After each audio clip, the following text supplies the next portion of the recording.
So we ask that you would be with friends and family today as we remember these dear people, and that you would give us continued hope in the future glory we have in Jesus Christ in our new home. Watch over us, we pray, in Jesus' name. Amen.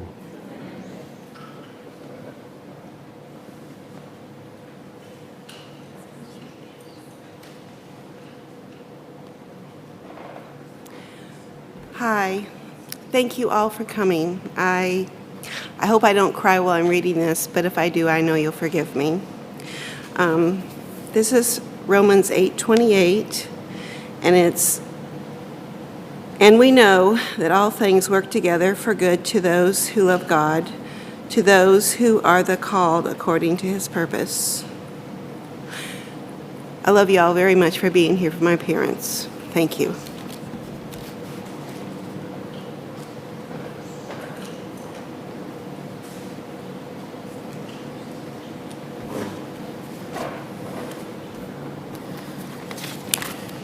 I'm prepared.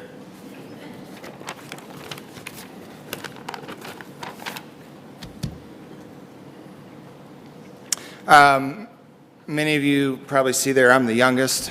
Often the youngest gets tagged with the spoiled one. And I don't know if that's true or not, but what's that screw you look for?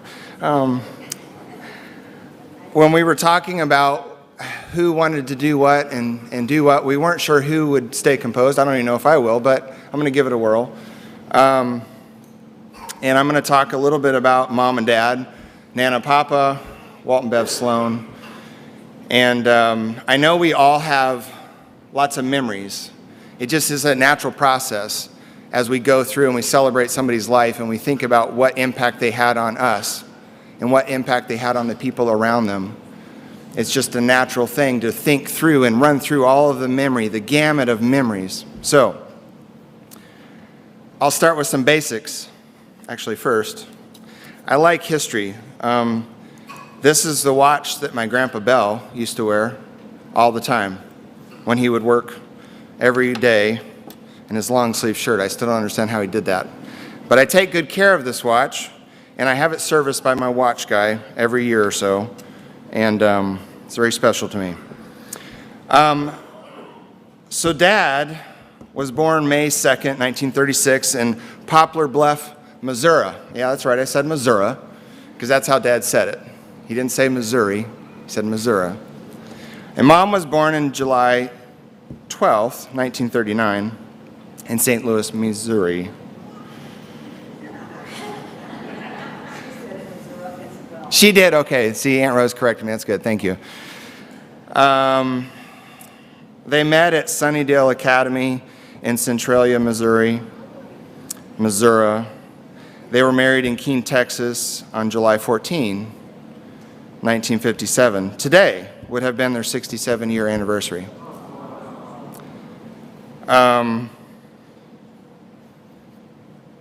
Pretty cool.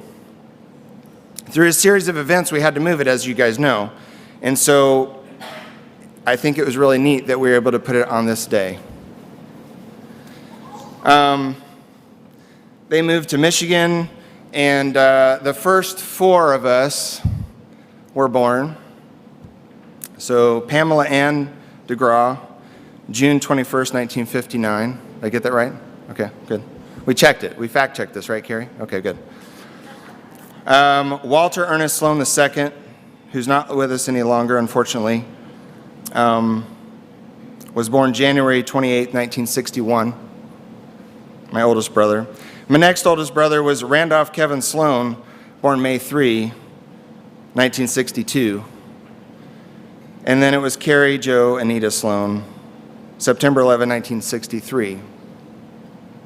Now, then they moved, trekked down from Michigan, and planted their seed and poked their flag in the ground in Tennessee sometime in 1972. I don't know when that was, but it was before I was born.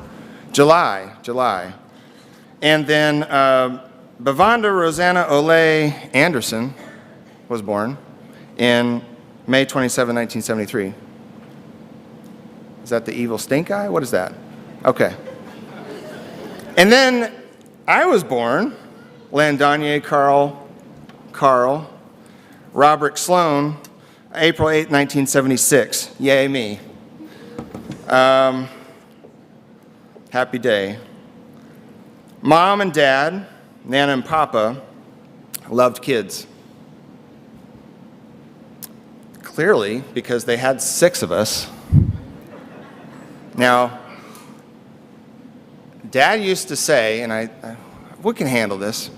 He would say, I think when Mom was talking about having more kids, he didn't want just one, because he didn't want one by itself. So that's when Bonnie and I came along. There was this joke about he was going to check the plumbing again. I know some of you heard that, so I'm not alone. But they loved kids. 6 of us. There is 17 grandkids. And then there's 13 great-grandkids. So quite the legacy. And I remember talking to Dad about him and Mom's legacy. And I would say, you know what, Dad? Your posterity is your legacy. We are your legacy. The things you gave us growing up may not have been material, but you gave us your legacy. And I was always very proud of my dad. Thankful for him, thankful for Mom. I remember when I was little, Mom used to like to make stuff. And so we would go to the fabric store. And I don't know exactly how old I was, but we would go to the fabric store and she would pick out patterns and she would get bolts of fabric and things like that. And I would go get lost in the bolts of fabric because what is a little boy going to do in a fabric store? There's nothing to do.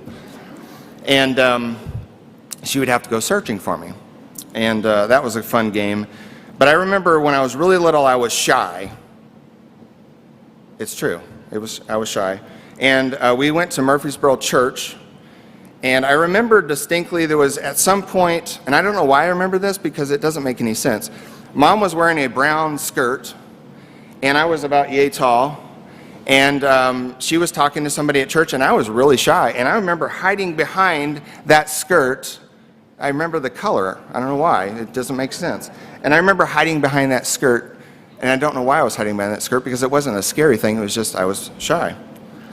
I remember hearing stories growing up of my older siblings when they lived up north, that they would go do camping trips, and Dad had different businesses, and Mom was a stay-at-home mom, I think, for many of the years. Am I correct?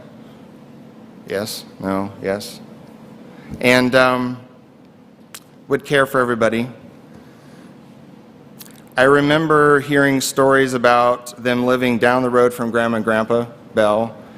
I remember hearing stories about the things that they had built. I remember hearing stories about Dad had a Jaguar that wasn't particularly fancy, but he would do these things called Jim Connor races, and they were in parking lots.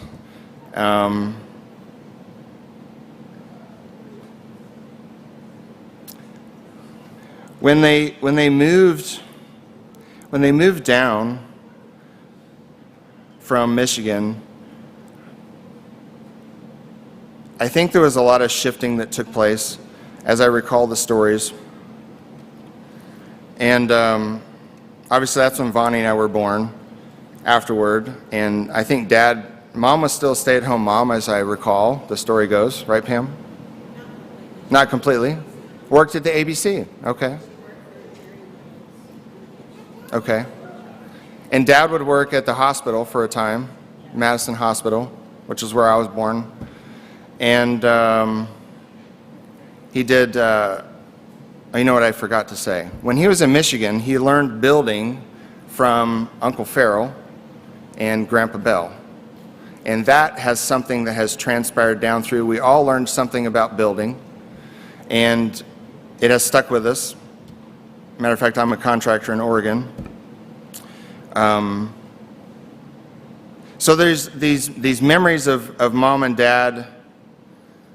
Vonnie and I were talking about when we lived in the other day, and how Mom and Dad wanted to always have a large garden. I don't know why. I thought it was torture, quite frankly. And we lived in this little white farmhouse, and there was a lot of land around there.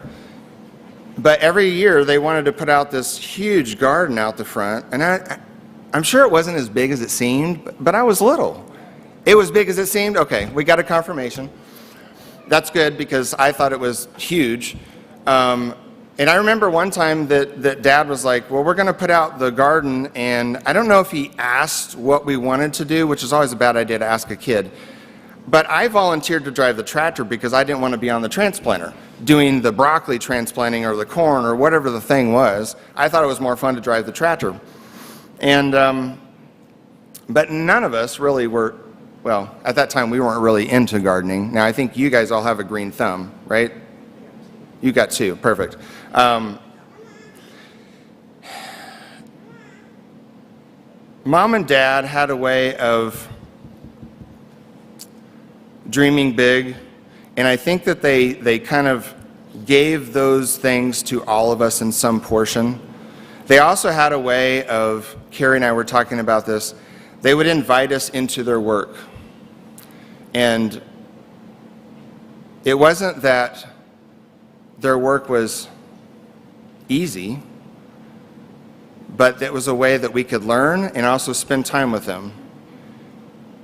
And I value that when I think back on all my memories, because those times were some of the best times to absorb everything that was the essence of my parents. They were hardworking people. I think all of us got that hard work ethic, sometimes to our demise. And I remember having conversations with my dad about, well, we should figure out how to work smarter, not harder. I'd like to think that some of that rubbed off, but Wesley could attest that I work a lot. And I'm still trying to figure out that work smarter thing. Mom and Dad loved kids, and I remember growing up that they had foster kids. I don't know, maybe a couple hundred. I'm just kidding. I don't think it was that, but it was a lot. And at different times, not all at once. Big heart, always a big heart. They got involved with Pathfinders. I'm not sure how early on that was. I remember Pathfinders like all the time. Involved in Michigan. And I think that stemmed from when they got married and they moved back up to Michigan. Dad enrolled and went to, after they met at Sunnydale Academy, they got married and they went back to Michigan. And he was going to go to Andrews University, which used to be, hold on, wait a minute, Emmanuel Missionary College. Yeah, is that right? And as I've heard the story, obviously I wasn't even a glimmer in their eye yet, that he enrolled and was doing school, but he had a professor that said he was not an eloquent speaker and he wouldn't do well as a pastor. Which my dad can talk a lot, but he wasn't always an eloquent speaker. But he had a heart for speaking. He loved talking with people. He never met a stranger. And Mom was a talker too, probably more so as she got older than earlier from what I remember. So at that point, they got involved with Pathfinders, and that's where they found their ability to impact and to affect young lives.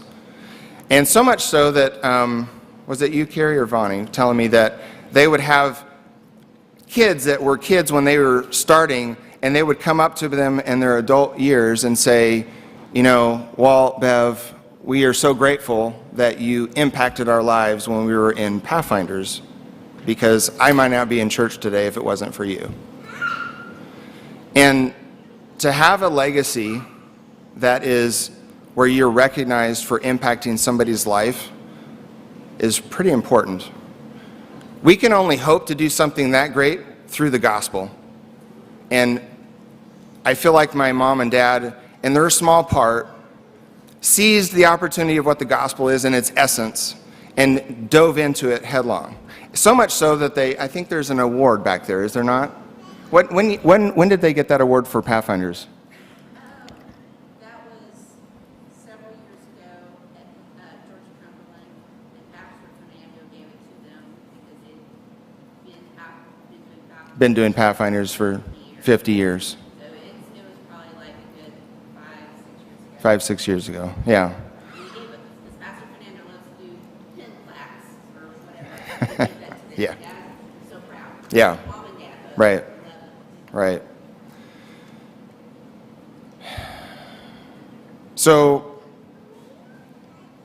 everybody came because you knew Mom and Dad. Everybody came because you have a memory of Mom and Dad. Bev and Walt, Nana, Papa. And today I think it's important that, although they're asleep in Jesus, that we share our stories together. That we love each other and we hug on each other.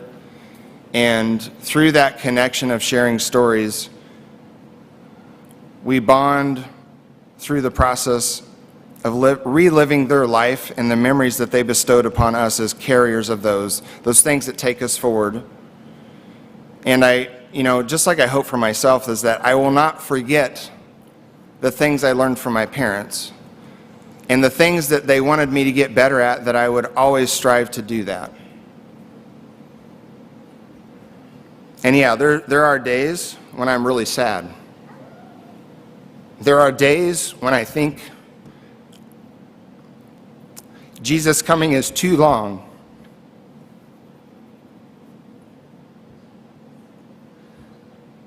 And then I think I'm so blessed. Even though I didn't always like it, I was so blessed to be raised in the family I was in. Because the struggle and the joy was helped craft who I became today. And I know that's true for all of us.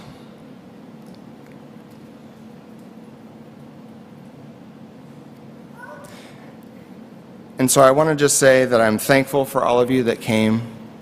I hope that I will be able to visit with as many as possible. I hope that you will tell me something I don't know about my parents. Something that will stick with me, and I can file it along with one of those other stories that I personally experienced, and I can carry it.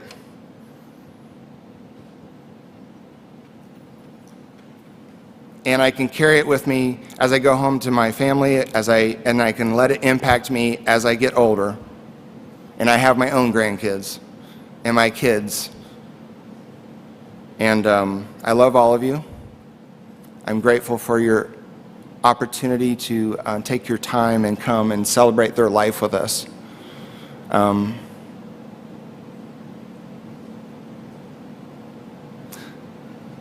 They were very giving people. And I hope that I can always be that kind of a giving person, even in my difficult times. So, at this time, because you've heard enough from me, I would like to open it up that if somebody would like to share. Now there's a lot of us here. If you have a memory that you would feel comfortable to share, I would invite you to come up. If you cannot make the stairs, we have a roving mic that would work. It's right here. My son Wesley would be happy to bring it to you.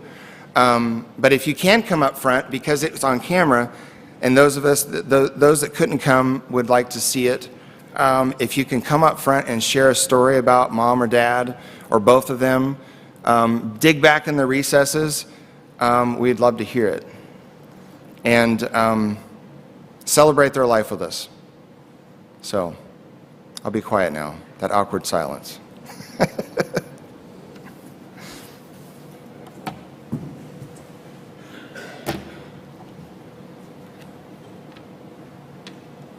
Oh.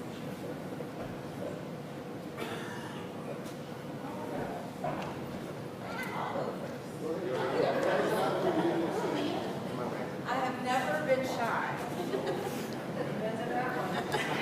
Especially when there's a good meal involved. All right.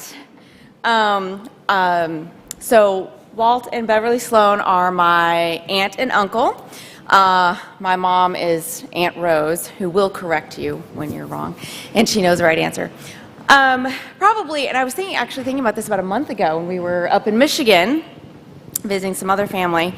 And your what also reminded me of that, which is my grandpa's. So when our grandpa was sick, and right before he passed away, my mom and I were up in Michigan. And Uncle Walt and Aunt Bev came up, I think I don't know if it was 4th of July or maybe more. Anyway, they came up to spend some time with our grandpa. And I was 15 at the time, and my grandpa and I were very, very close, and I was having a really hard time with it. And during that time, I would take bike rides using antique bikes with only the gear. You're the gear, and you make it go as fast as you can. And so I would go on bike rides for, I don't know, I'd be gone for a couple hours. And so one Sabbath afternoon, I decided I needed to have some time. And so I was going to just go on a bike ride, and my Uncle Walt said, he asked me, he's like, oh, what are you going to do? I said, well, I'm just going to go on a bike ride. You know, I'll be gone. I told him where I was going. I was going down Lake Chapin Road. I'll be fine. No one's there. It's fine. I'll be fine. I'll be back. And he said, well, I'll go with you. Which was kind of I'd known him my whole life and, you know, whatever, but it was kind of a surprise to me that he would offer to do that instead of staying with the rest of the family, regaling them with stories and entertainment. And so I was like, oh, okay, all right, fine, works for me. So he got the other one-gear bike, and we took off. And we were probably gone for a couple hours. I think he got tired before I did, because I was 15 and he was not 15. He was not 15 at the time, and so. But I remember it was really special because he didn't. I was used to him, like myself, talking all the time, which is fine. But he didn't. Maybe he was tired. that could definitely be it. Maybe he was tired, but I also think he knew I just needed the space. And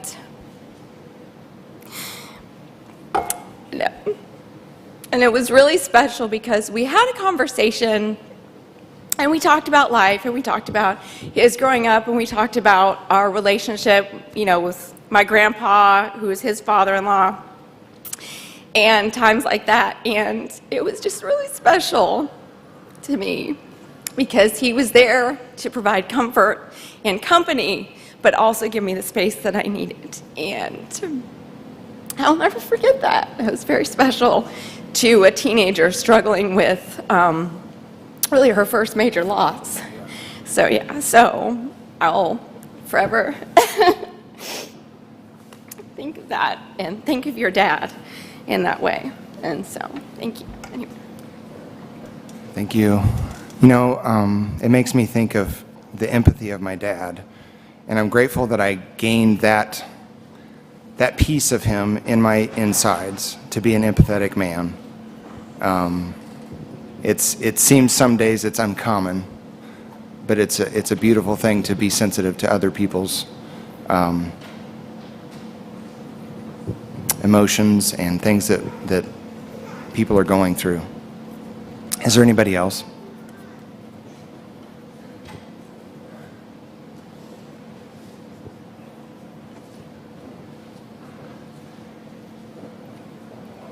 I did not know your folks anywhere near what you've just given us as a history. But when Rita and I first came to this church, 2007 I think it was, the very first Sabbath we were here,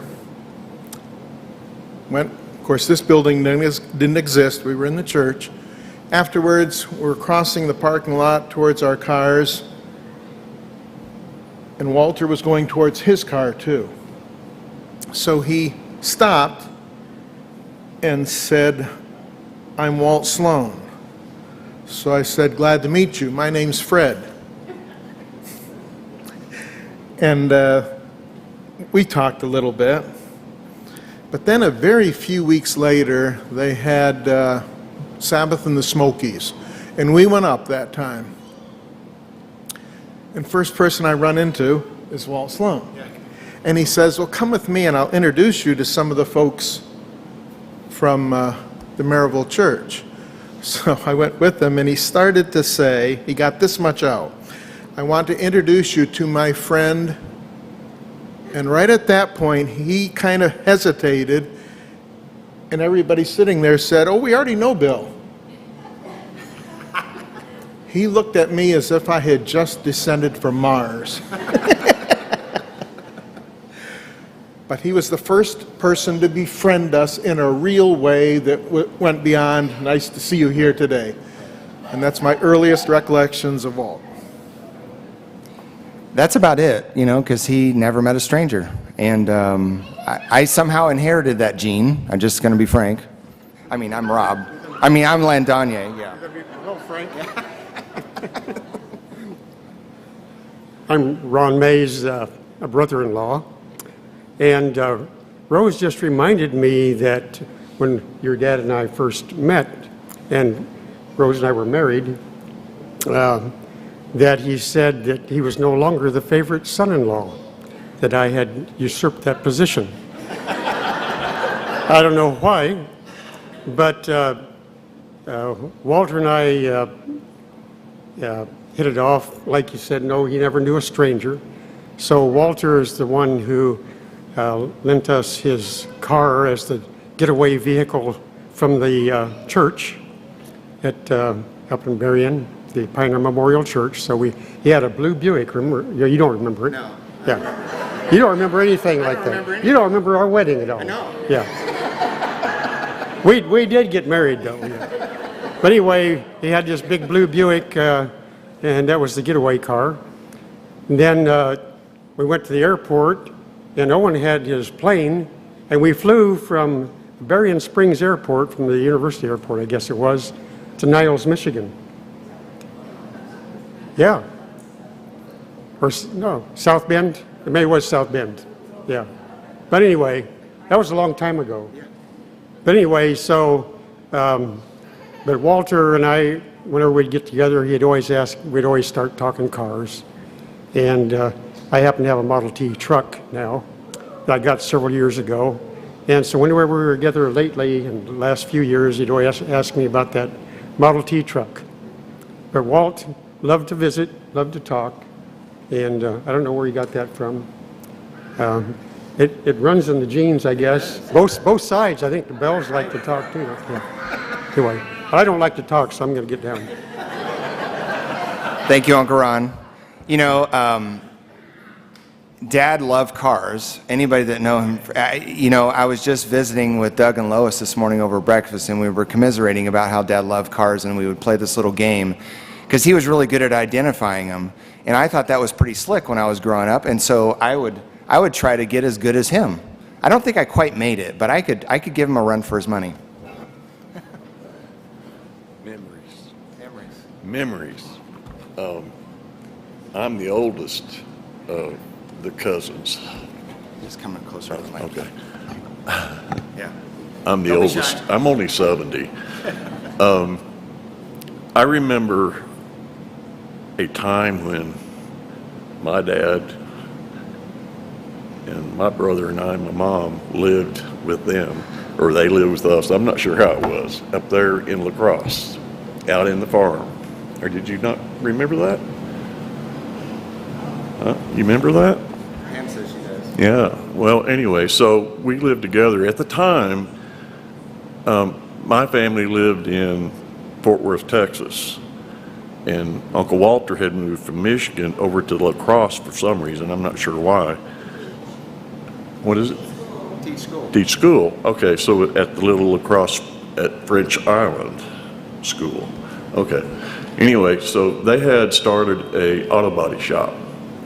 And one of the memories I have is after school, my brother and I were taught to tape a car, prepare it, fix it after the paint job by wiping the tires off of any paint overflow. And I remember they had bought, I think it was 12 Chrysler, Plymouth, From the railroad. from the railroad that Smashed on had the got top? smashed from a tornado in Belvidere, Wisconsin.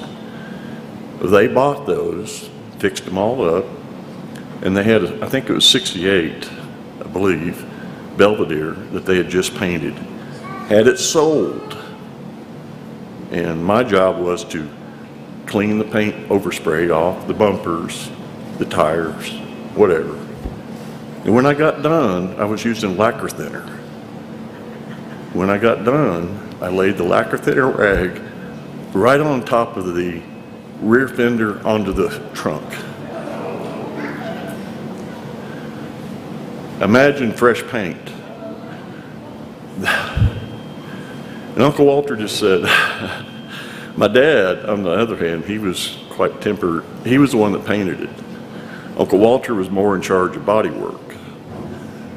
And Uncle Walter just said, well, we'll just paint it again. And they did, and the guy took it. So, I I don't think I remember ever getting a spanking over that one, but we lived together for, I think it was 4 years up there, I believe, 3 or 4, anyway, pretty close. And there was a lot of, I never remembered Aunt Beverly working. She was always at home, as I remember. And the thing about both of them, they were always so upbeat. It taught me a lot. And I have also got the Sloan talking. So my dad and him both, everybody was their friend. Everybody. And Uncle Walter, I'll never forget, I forget which finger it was cut off, the middle one. The special one. The special one. But him and Grandpa had a similar situation. It was something to do with farm machinery, if I recall. But anyway, they were always so friendly, and Uncle Walter was always patient. If the one thing I remember, especially in the case of the Belvedere, it was that was a lot of money even back then. Back then, compared to today's prices, it was probably over a couple of $1,000s in damage to repaint that whole car, to repair that damage that I did. Aunt Beverly always treated me just like I was one of her sons. So that's my memories. Thank you, Gene. Thank you. Thank you, Gene. Yeah, I remember that story a little bit. And Dad told me this story where he picked up these cars when he had that body shop, and they'd all been smashed on the roof. They were brand new cars, and some railway dumped them, and so he put them all together, and they put new roofs on them. Well, then he took them off to auction, and they were like, these cars have been repaired. And Dad was like, no, how can you, yeah, they've been, how can you tell? Because they're too perfect. He's like, oh, well, that's not going to work. So he took them back to the body shop and readjusted them, make them less perfect, and then he took them back, and they all sold. Nobody cared. Anyway.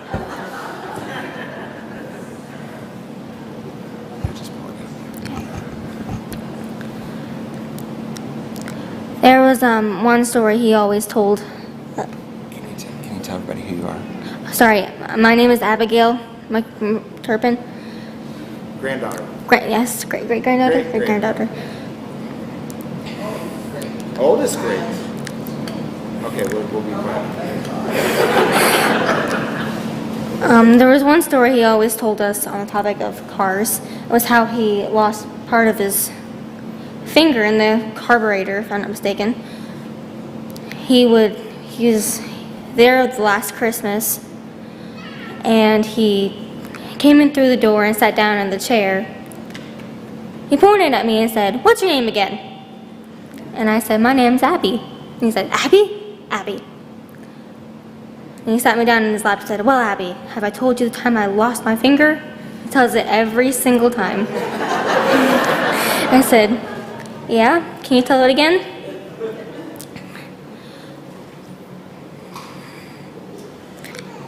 I miss his stories a lot, sometimes. A lot.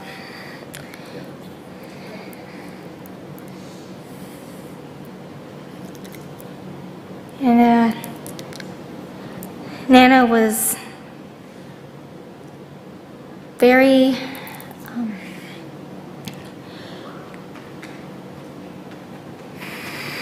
she was she was fun.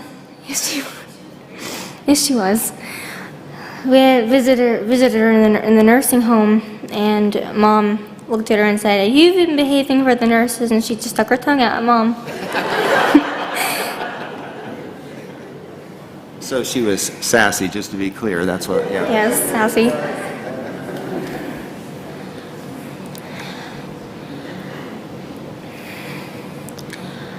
I hope they're doing well. Thank you. Okay. I love that. There was a time, I remember when we lived in Bradyville, a story about my mom, and I'm not sure what happened. However, when that was like 3rd, 4th grade for me, we were doing homeschool. That didn't go so well because I'm like, I don't want to do that. I'm going to go play in the woods. So you can just imagine how that went. I repeated 4th grade. It wasn't her fault, it was mine. She just, we live out in the woods and I'm just going to do my thing. However, the point of that is nothing to do with the woods. Mom, she was really good at baking and making food. And my wife Ginger couldn't be here, but they had this in common. She could make stuff out of whatever, and it usually tasted good, except for that one time when she really loved pasta. You guys all know that, right? My mom loved pasta. And I'll say this, and then I'll finish with something that's positive. The pasta she made this one time was a spaghetti sauce, and she thought it'd be a great idea to make it proteined up, and so she put tofu in it. And there's nothing inherently wrong with tofu, except for when you're a kid, you don't want to eat tofu. It's not desirable. So, it just didn't look right. Anyway, so, but there was the other times where she would make really good food, and she made these huge, she was doing baking for a while, so I remember her and Grandma Belle, they all baked bread, and it was amazing bread, and then she would make these like, sweet rolls and cinnamon rolls and peach rolls. Yeah, I remember the peach ones, and they were just delicious. They melted in your mouth, and for whatever reason, and I used to bring this up to Mom, and she would just give me a look. I'm like, whatever happened to you making those yummy dessert things? Well, you're not supposed to eat those. But she had the sweetest tooth on the planet, mind you, okay? Like her mom, Grandma Belle, and I never could understand why she quit making those really good pastry things, because they were so delicious. And it's a fond memory I have of her and her ability to cook and make something generally good out of not little of anything. And it's a great skill to have. And yes, she was sassy. The last time I was here, she was very sassy. I still love her, and I miss her dearly. Is there anybody else that would like to share anything? I do. So I've been tied in with this family for about 36 years. I came as a young youth pastor to Madison Campus Church, and they had me start to meet with different leaders. And I got to the Pathfinder department, and there's Walt and Bev. And Walt immediately started telling me exactly how things were going to go. Okay. And I thought, man, this guy is pretty certain about how things are supposed to go. And so, began working with him, and the guy always had a story. Matter of fact, I would shake his hand after church, and he'd start a story. And people would come out to shake my hand, and he would just wait, and then he'd continue the story. And he'd shake my hand again, and then he'd continue the story. And somebody else would come, and then he'd just wait, and he knew exactly where he left off every time. And then he would start telling the story again. Then I met this guy here, back when he had hair. And Vonnie, they were in my youth group. And then there was Amanda and Aaron and Chris. I kind of got tied into the whole family and warped them, I guess. Yeah. I don't know if I warped you or you warped me. I don't know what to. Yes. But we had some great times, and then we had Gary Rustad, who's now our conference president here in Georgia Cumberland, was in my youth group as well. Now he's my boss. A little bit scary there. But I remember many, many Pathfinder campouts where Walt and Bev led out and impacted the lives of many, many young people. And so I was thrilled when I was preaching at Coalfield a few years back. I now work for the Georgia Cumberland Conference. I'm in the conference office as their young adult ministries director. Preaching at Coalfield, and I got up to say something when I first got up, and all of a sudden I hear, "Hey, Pastor Don," from the congregation, which kind of stuns you when you're getting ready to say something. You're like, and then I saw him sitting out there, and he goes, I said, "You have not changed in 30-something years." He said, "Did you want me to?" I said, "No, just stay the way you are." It was good to catch up with Walt and Bev there. And then I saw them again a few years later, and they told me all about the Pathfinder Award. Right after that, they just received that, and he was super proud of that Pathfinder Award, and well-deserved, I might add. I think there'll be a lot of kids in the kingdom who are now adults that Walt and Bev impacted and brought to Jesus, and I'm proud to call them friends. Thank you for sharing that. That's so right on, because Dad would rarely lose his spot. I try that sometimes, and I get off on a little rabbit trail. Wesley could probably tell you. It happens occasionally. Yeah, come on up. Come on up.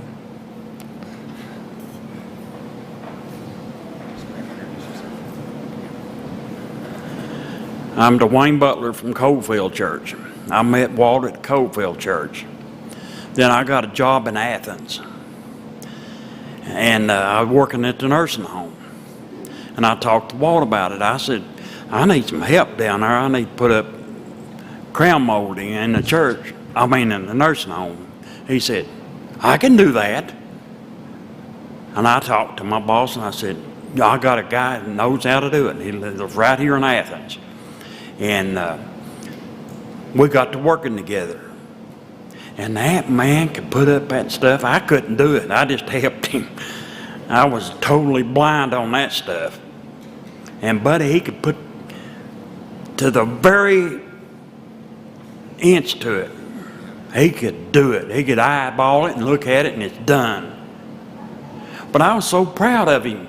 Here he was, 85, 87 years old and working in a nursing home, helping the elderly. Yeah, he was. He was great. And every time he'd see somebody, the older people, the ladies, "How you doing, young lady?"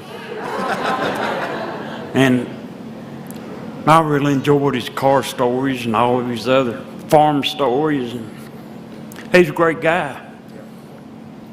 And I don't know how I'm even standing up here telling y'all people this. I'm so backwards on that kind of stuff. But anyway, he was a good carpenter. Yeah. Thank y'all. Thank you. Thank you for sharing that. You know, that makes me think of a story as an interlude here. Yeah, my dad was a great carpenter. I did inherit some of those skills. And I remember telling Dad one time, I said, "Dad," and I would talk with him, not that, as he got older, I remember talking with him about things because I wanted to make sure he stayed engaged. And it was a comfort for me. And I remember talking to him about doing this bathroom remodel, and I remember telling him what I was doing on it, and he'd, yeah. And I'd be like, "Dad, should I do it this way?" He says, "Well, I guess you can, or you could do it this way." And he was always like that. He would never tell me exactly what I should do. He would always give me an option. "Well, you could think about it this way. You could do it this way." And it was as if he was just trying to lead me always trying to lead me to use my brain and to engage in the thinking process of whatever life was handing out to me. And I greatly appreciate that about my dad. And I hope that my kids have gleaned some of that, and hopefully I've done that and passed that along in the way that I've raised them. But yeah, he was a great carpenter. And I have another carpenter story, but I won't do that quite yet. Okay. You want the little mic? Where's the little yellow mic? You want to do it right here? Sure, why not? Hold on. Here, we're going to hold this. Okay. Evie's going to say a few words. So he would always just plop me up on his lap when I was younger, and he would just say whatever was on his mind.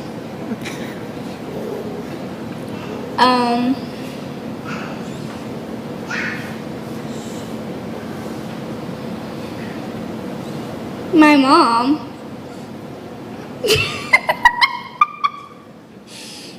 my mom, and I mean really loved him, and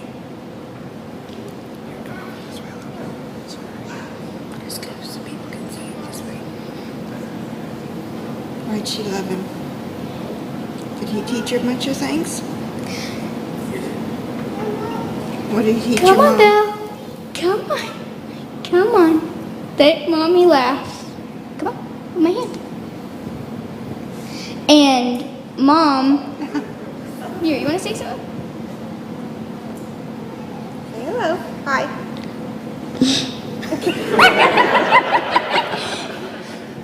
Mom took after the farm of him, and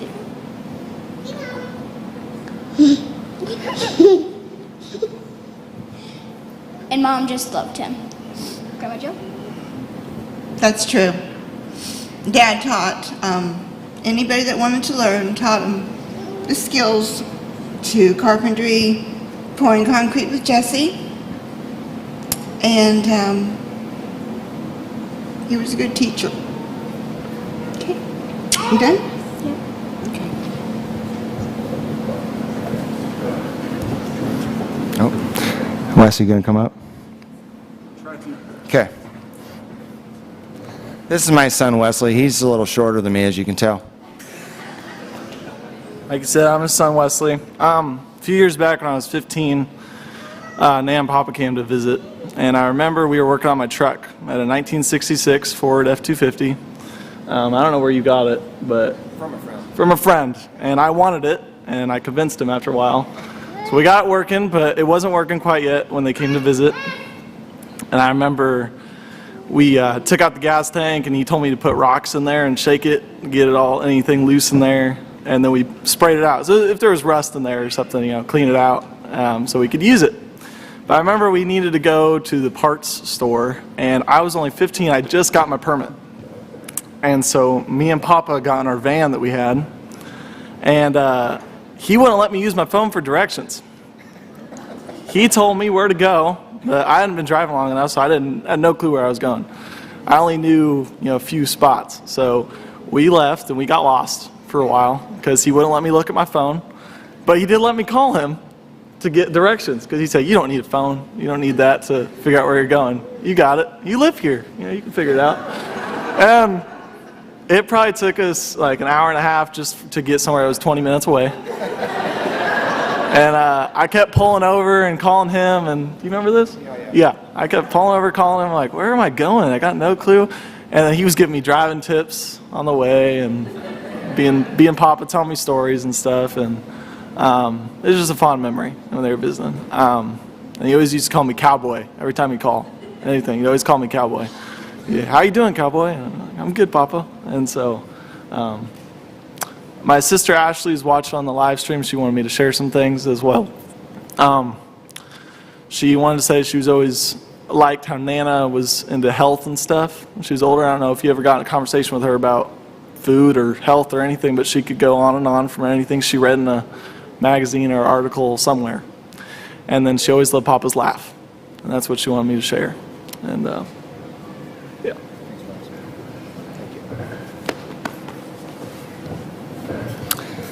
you just never know what kind of impact we leave, do we? I remember, I'll say a carpenter story. Actually, I have two stories. I'll be brief. Well, that runs in the family. Is that even possible? So I remember one time I came home from Southern. I believe it was in between it was freshman year, and it was in between the first and second semester. And Dad was working on a mansion down someplace in Nashville for it was a doctor, but I think it was a neurosurgeon. Anyway, he was loaded.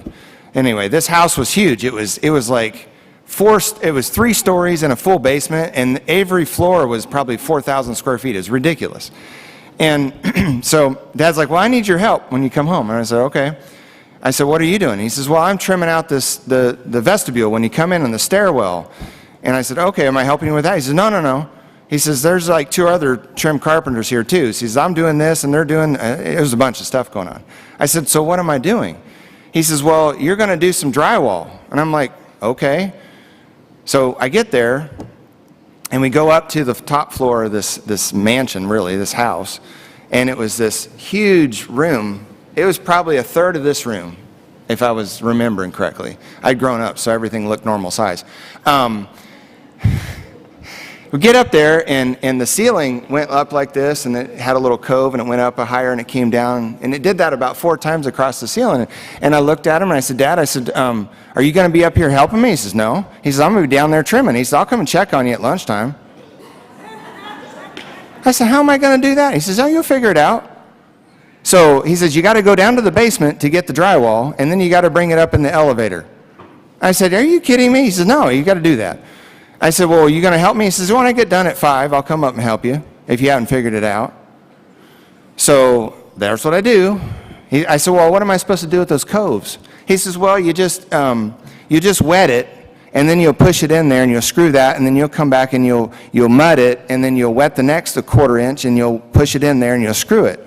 And I said, those are 12-foot sheets. And I don't know how I did that. I did most of that room by myself, but it was because my dad thought I could. For no other reason, he thought I could. And it's one of my favorite stories where he worked me. But he was doing like where are you at? The trim. He was working on a 13-stack crown mold that was rounded on this house at the top of the vestibule. And he would tell me, he says, you got to do every one of these pieces, and you fit it in there, and you nail it, and you would glue it too. And when it was done, it was the most ornate and beautiful thing I'd ever seen. And he was doing the stair treads, and I don't know if you guys remember this. You remember those cutting boards Dad made for us that were made out of Brazilian cherry? That's where those cutting boards came from, was those stair treads on that house. Brazilian cherry. And finished the room, went off back to school, made some money, and yada, yada, yada. The car story 2 car stories. My first car, I was looking for a first car, and I mentioned my brother Walt, who's not with us anymore. And when I was little, my brother Walt had a '66 Mustang that was a little bit, it was ember glow red and a little bit of rust. And I remember Walt would drive that car around Murfreesboro, and he'd sit me on his lap and he'd let me steer it. I'm sure that was completely illegal, but it was fun. And so when I got old enough, like 8th grade, you remember this, Chris, or 8th grade, we started looking at cars, right? So I'd be pouring through the Trader, and I was like looking for a Mustang, and I wanted a 4-speed. No, it wasn't a 4-speed his, but I wanted a 4-speed and a V8. And Dad knew I was looking for that. And he comes home one day, and he says, son, I found you a car. I said, great, what'd you find? So I was all salivating, you know. He says, I found you, I said, is it 4-speed? Yeah, it's 4-speed. I said, a V8? Yeah, it's a V8. And he said, is it a Mustang? He said, no, it's not a Mustang, it's a Torino. I said, what's that? Now, some of you will find this really humorous, because one of the things I do is I mess with Torino parts. And so we went and looked at this car, and I test drove it. And I worked the whole summer to pay off this car, $50 a week. And the guy would let me come over there and drive it, and he was stuck in the 70s. He was like stuck in 1974, and he would use the word cat a lot. He was a cool cat. and all this. But it was fine because I was getting a car, right? So fast forward, and I don't have that car anymore. I was really sad about selling it when I moved out to Oregon. And I come across and I buy this business. And I was talking to Dad one day on the phone, and I said, Dad, did you have any idea when you came home that day and said, hey, I found you a car, son, that I would have all of this mess of cars, and it would be because of that car? He said, nope. So the irony of life is just that. You never know when things happen. And I learned so many things from my dad. Oh, I have to tell you a story about Mom. Partly because of Dad, but I know it was because of her inspiration. There was an outfit in high school that I made because there was a home ec class. And the home ec class teacher was, as I recall, it was Pam Gatling. And there was like this debate about whether or not boys should do home ec or they should just do shop or some such a thing. And then it was like, well, I don't think you could do home ec. I don't remember exactly how it went. Anyway, there was some gauntlet thrown down, and it was, I don't think you know how to sew or something like that. And I said, really? Or something. And anyway, Mom and I went to the store, the fabric store where I used to get lost in the bolts, and we picked out fabric because I was going to what? I was going to I'm pretty sure Miss Gatling know that I knew how to sew, and So we went and picked out fabric, and she helped me with the pattern and all that. And it was bright green, paisley green, shiny, okay, who remembers MC Hammer? Right? Yeah. So that was me in MC Hammer pants. And my mom, because she was a seamstress, she could sew and make anything, kind of like Pam. Pam made me a whole suit one time. Mom helped me make that suit. She helped me figure out how to do the elastic band. She helped me sew the shirt buttons. I'd never done this before in my life. That was what my mom did. And then when I got it done, I got to wear it to school. There's a picture somewhere. And I wore it to school. I was pretty proud. And I remember Mrs. Gatling was just so floored and surprised that I had made that whole thing by myself. And that was my mom's influence. My dad was really proud too, because he always liked bright colors, and that's why I'm wearing the pink tie, because he liked bright colors. So, would anybody else like to share a story about Mom or Dad? Oh.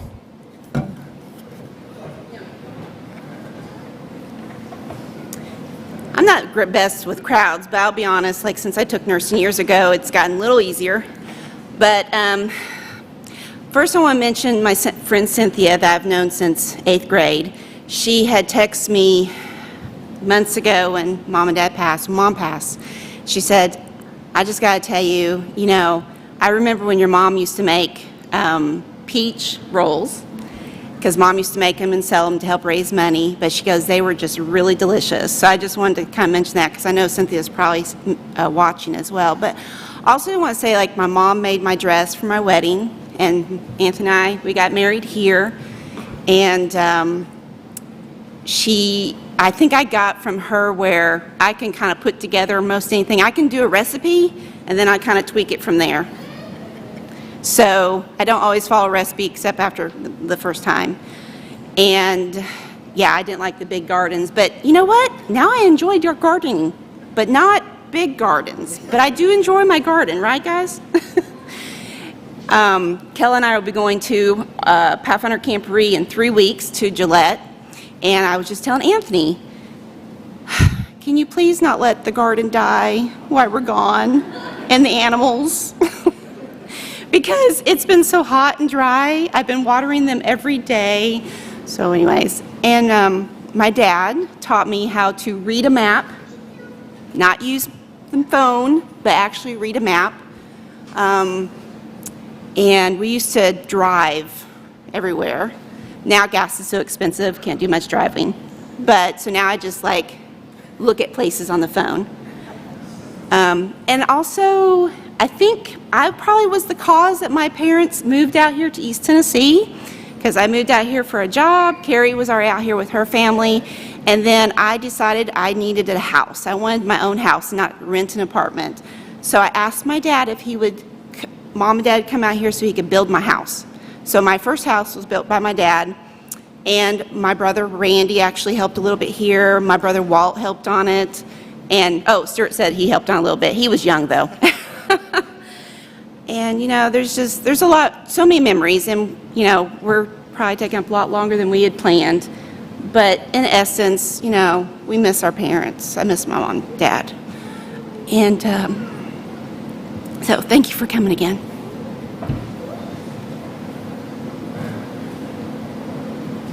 Which story are you going to share? That's what I've been trying to figure out. That's why I didn't pop up right away. For most of my life, they have been a ubiquitous part of my life. So one of the first memories, probably the first memory I have of them was, I don't remember what year it was when Carrie got married, and I was the Bible boy, 83. So Mom, by the way, I'm Aaron Mays. I'm Ron and Rose Mays' son. So my mom and Amanda, my sister, I think was a tiny baby. Didn't she come with us? Yeah. But coming out for Carrie's wedding. Are you not paying attention? All right. Yeah, so we all came out. So it was just my mom, Amanda, and myself came to Carrie's wedding. And you guys were living in the Bradyville house. Yeah. So I remember going to that house, and I was 5, I think. I had not been around our family that much yet, and it was, Amanda was a newborn, so it was I remember getting there, and it was what is going on here? So I don't remember a lot about that trip. There's just pictures and whatever, but that's the first time. But ever since then, they both Aunt Bev and Uncle Walt have been a big part of my life. I remember they were both always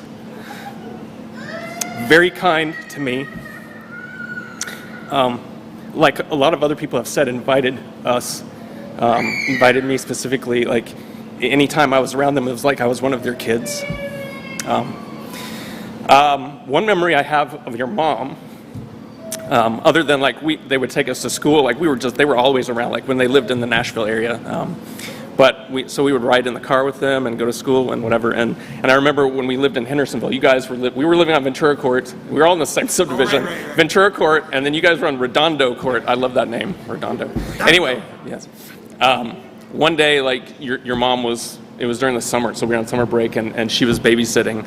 And I remember, I went over to your house, and we watched wrestling, and she made us Kraft mac and cheese, which I never got at home.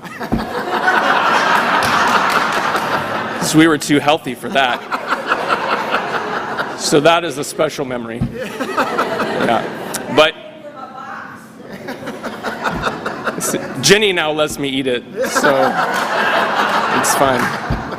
Jenny is my wife, by the way. And your dad, he other people have said, they did invite even extra family into their work. And I remember your dad at one point was doing logging, and so it was probably during the summer again, because they mom and dad worked all the time, and that was a way for me to be watched, but also we went out with him to log this one time, and I wasn't always I'm kind of smart, but I wasn't always the most smart at different times. So I don't remember that I had ever gone to the bathroom outside, out in the woods before. I'm telling on myself a little bit here, but it's funny. So I had to go to the bathroom, and it wasn't just you stand up and do that. Without going into too much detail. So I found a log that was an appropriate height.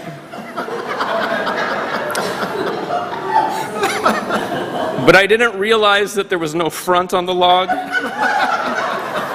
So I had a clothing emergency for the rest of the day. But Uncle Walt was a very patient person, and he didn't make me feel bad about it. And Robbie didn't make me feel bad about it either, which was nice. He could have easily done that. And so it was not fun in the moment, but it's funny now to think back at that. About the grace. But Uncle Walt also gave me my first job ever.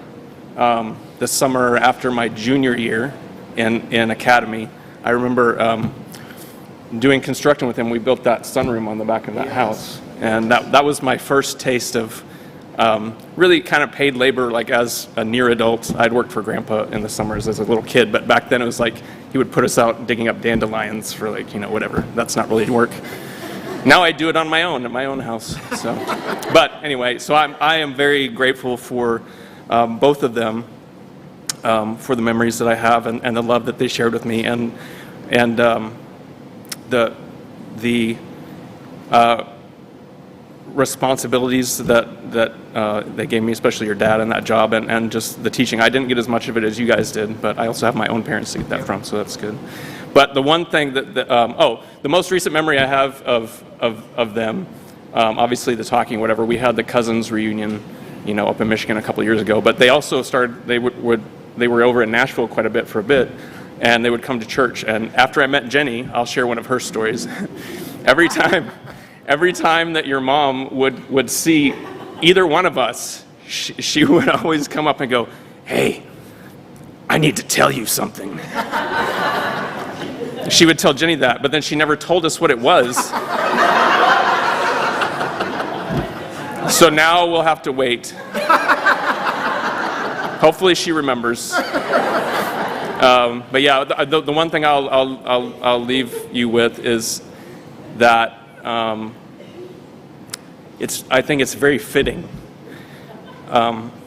even though it's sad how this all came about, that we're remembering them together at the same time, because that is how I remember them, is always together. They went and did everything together. So thank you. Thank you, Aaron. And you're right, they did. That's kind of how I remember it too. So, is there any other stories? I don't want to cut it short. I don't want to keep it long. But is there any other stories anybody wants to share? Incidentally, about that summer when we were doing logging. Oh no. Actually, no. The construction job. This is what I was thinking of. There was a fun time loading logs that summer, though. You remember that? So we're doing this patio, and I'm pretty sure Dad sent Aaron out to get a board stretcher or something. Wasn't there something like that? And he was gone for a little bit. I mean, Dad, he was a jokester, He was a jokester. I think Aaron was gone for a bit, and I think he's like, you should go check on him or something. But Aaron came back, and he's like, "Uncle Walt, I can't find that thing anywhere. What does it look like?" As if he would just see it and go, there, Anyway, fun times. Yeah. Thank you so much for sharing your memories. I know we all cherish them, and I look forward to hearing more for those of us that don't want to share from up front. But I'm so grateful that all of you came. I think next we have a special music. Are we still able to do the special music in here? We do?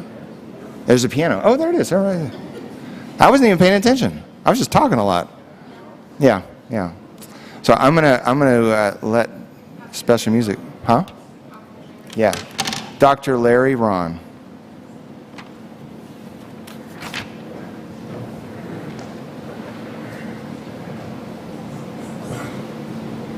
I'm going to play the piano. We've known Walt and Bev for a number of years.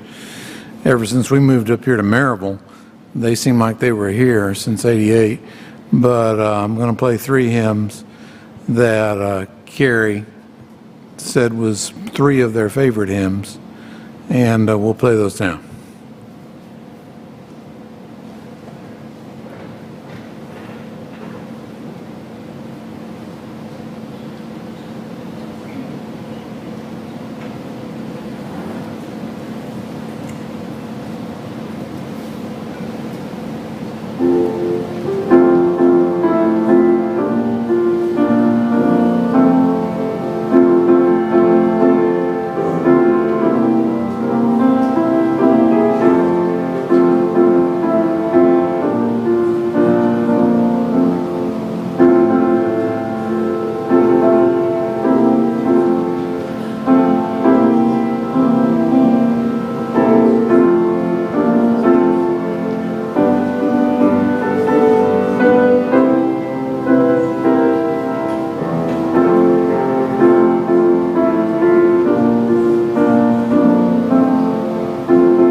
Before we close our time together, I just wanted to share some thoughts, but also wanted to, some people are watching online, and I want to read a couple of things.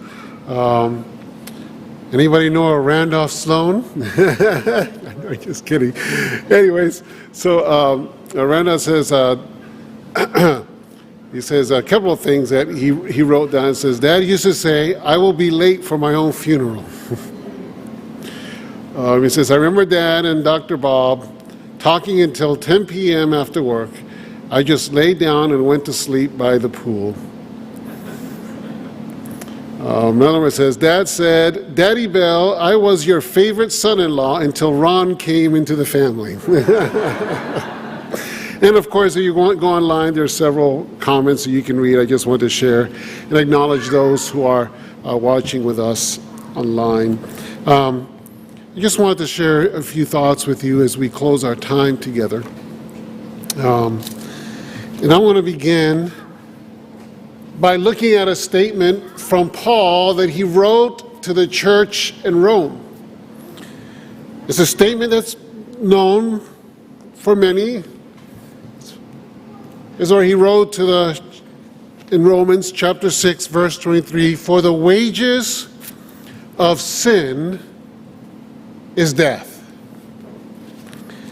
And I believe that we're all familiar with that statement. It's unfortunately why we are gathered here today, because that statement is realized and we've experienced it by all of us. But that reality is not what God intended for us. It is not the reality that God wanted. He didn't want death. He didn't want us to be separated from those that we love.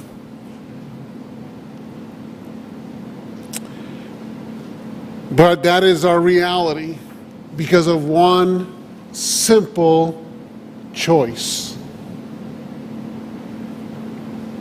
We could argue, what's the big deal? It's just a fruit. But the choice not to listen to God has led us down a path in which we experience today. And that choice has had ramifications, as we read in the story in Genesis, that because of that one simple choice, all the evil, all the pain, and all the suffering that we experience came about because of that simple one choice. But God did not leave us to that one choice. He gave Adam and Eve a choice, but they chose the wrong one. But then he said that I am going to give you another choice. A choice to discover life and not death. Walt and Bev, that's how I always knew them. Walt and Bev, they made their choice for the Savior. They lived their life that way. They did it in service because they chose to take the offer that Jesus has made by dying on that cross and taking the death that we deserve. And so we are here celebrating their life, but we're also celebrating the hope. You know, I remember when I first came to interview to be the pastor of this church quite some time ago. And I remember Walt and Bev, especially Walt, actually after hearing and seeing you share your stories, I think Walt has passed his gift of telling stories to many of you. And of course, I noticed that first day, he made an impression because I remember him being there. My memory's not very good, I remember a few people there. I think Larry and Vicky, they were there. Were you there for that interview when we came? Yep. But I remember Walt because he told stories. Started talking to me like if he knew me from years. And that's the way it was all the time that he was at our church here. And all the things you shared, I'm like, yep, I recognize that. That was Walt. Now, Bev, you could say, was the silent one, but she really wasn't silent. She was just silent compared to Walt. But my impression of Bev is that she was silent compared to Walt, but she was strong of character. That's the way she came across to me. And before we go, I won't belabor the point too much. But Walt and Bev's choice is sealed. And what are they looking forward to? In the words of Jesus, to an occasion similar to this, right? Lazarus has passed away. He shows up. He comes and Martha speaks to him. And Jesus says to Martha there in John chapter 11, your brother will rise again. I know he will rise again, says Martha, in the resurrection in the last day. And Jesus said to her, I am the resurrection and the life. He who believes in me will live even though he dies. And that is the hope that we have. That is the hope that Walt and Bev had. That is the choice that they are sealed with to this day. Looking forward to that blessed hope of the glorious appearing of Jesus Christ. But their hope is not old-fashioned. Their hope is not something that is uncool or out of fashion. That hope is real today. I guess my appeal to you, and I know it will be appeal from Walt and Bev, is what is your choice? What's your choice? We all bear death. That is the reality. For the wages of sin is death, and we all die. We all experience it. We all know it. But that's not the end for Walt and Bev, because they believed and took the choice of the resurrection that Jesus offers. And so as I close, I just want to invite all of you. Choose the gift of life. Choose the gift of life. Right?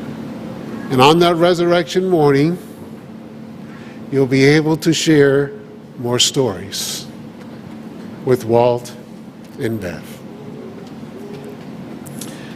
And so I leave you with the words from the book of Revelation. Revelation chapter 14. This calls for patient endurance on the part of the people of God who keep his commandments and remain faithful to Jesus. Then I heard a voice from heaven say, write, blessed are the dead who die in the Lord from now on. Yes, says the Spirit, they will rest from their labors, for their deeds do follow them. Walt and Bev rest from their labors, waiting for that resurrection morning because they made that choice. And I know, again, I invite you, make that choice. It's not old-fashioned, it's not old.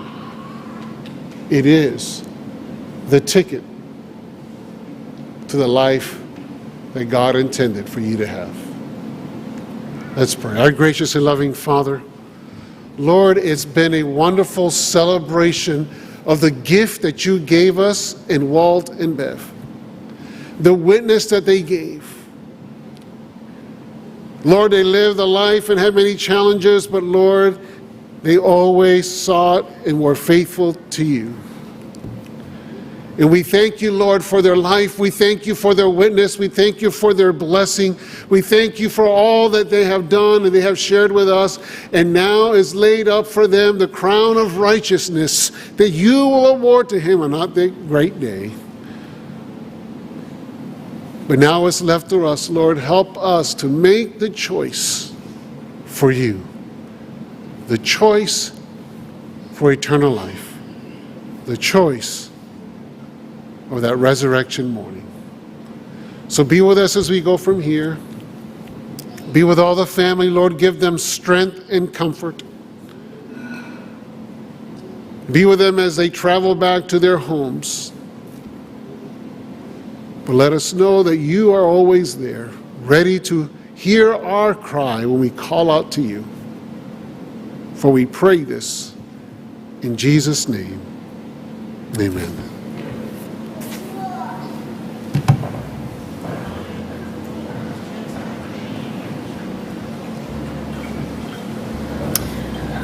Thank you. We're going to just move some chairs around, and feel free. There's some refreshments. Feel free to visit and share stories. And what? Oh, what now? Oh, there's a board in the back with some pictures. And if you feel so inclined, we would love for you to just sign around the edge that you were here and just share that opportunity with us. Is that it? Yeah? Okay. Just the border.